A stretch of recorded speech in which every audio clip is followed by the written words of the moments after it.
कल शाम एक फ़ोन कॉल आया कि शंकर की मृत्यु हो गई। साइकिल से अपने पत्नी और बच्चों के साथ मुंबई से बिहार के लिए निकला था, लेकिन रास्ते में किसी ट्रक ने उसे और उसके परिवार को कुचल दिया।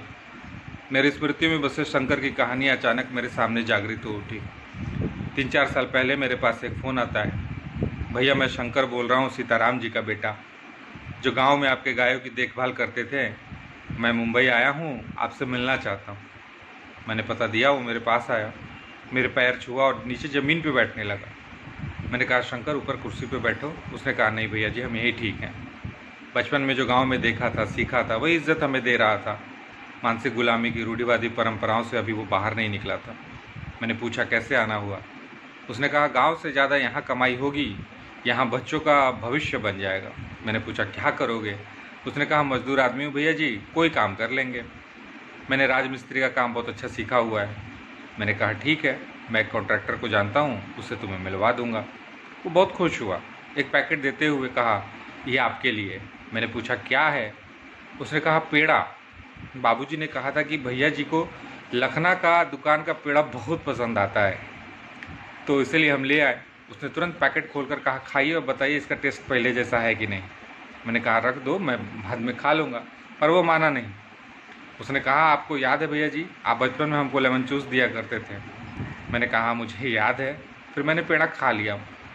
मुझ पर उसका इतना प्यार, अधिकार दिखाना अच्छा लगा मुझे। जब हमने उसे खाने को दिया तो वो फिर से ज़मीन पर बैठ के खाने लगा। मैंने उसे उठाकर कुर्सी पर बैठाया और टेबल पर खाना रखकर बोला कि अब यहीं खाओ। उसने बहुत मना किया, लेकिन मेरे समझाने पर वो ऊपर बैठ के खाने लगा। वो बोला, मेरे कुछ परिचित लोग कुर्ला में रहते हैं, मैं वहीं रह लूँगा। बाद में उसकी मुलाकात मैंने कॉन्ट्रैक्टर से करवा दी और वो काम पर भी लग गया था। उसका काम अच्छा चलने लगा, तो उसने अपनी पत्नी और बच्चों को भी मुंबई बुला लिया। जब वो गांव से मुंबई लौटता था तो मेरे लिए हर बार कुछ न कुछ लाता था। कभी लीची, तो कभी खाजा, कभी बालूशाही, तो कभी कलाकंद। धीरे धीरे अपने गांव से उसने और कई रिश्तेदारों को मुंबई बुला लिया था और सबको काम पर लगा दिया था। अब हमारी मुलाकात कम होने लगी। अब लॉकडाउन में उसने बहुत कोशिश की सब कुछ संभालने की, पर धीरे धीरे हालत ख़राब होती गई। और एक दिन सुबह मेरी बिल्डिंग के नीचे आकर मुझे फ़ोन किया कि एक बार गांव जाने से पहले आपसे मिलना चाहते थे, इसलिए आपके पास आए। मैंने कहा, अरे क्यों जाना चाहते हो? थोड़े दिन में सब ठीक हो जाएगा। उसने कहा, कुछ नहीं ठीक होगा इतनी जल्दी भैया। भैया जी, हम लोग फंस गए हैं, हम लोग यहाँ पर बहुत मुश्किल से अब रह पाएंगे। मैंने कहा, कुछ मदद चाहिए तो बताओ। उसने कहा, हम लोग यहाँ से गाँव जा रहे हैं आज शाम को। मैंने कहा, अरे कैसे जाओगे? उसने कहा, साइकिल से। मैंने कहा, पागल मत बनो, इतना लंबा जाने में हालत ख़राब हो जाएगी। उसने कहा, मजदूर है भैया जी, एक बार जो ठान लिए सो ठान लिए, कुछ नहीं होगा, हम सबको बहुत हिम्मत है। हम देख नहीं रहे लोग पैदल अपने गांव तक जा रहे हैं। मैंने कहा, लौट कर आओगे?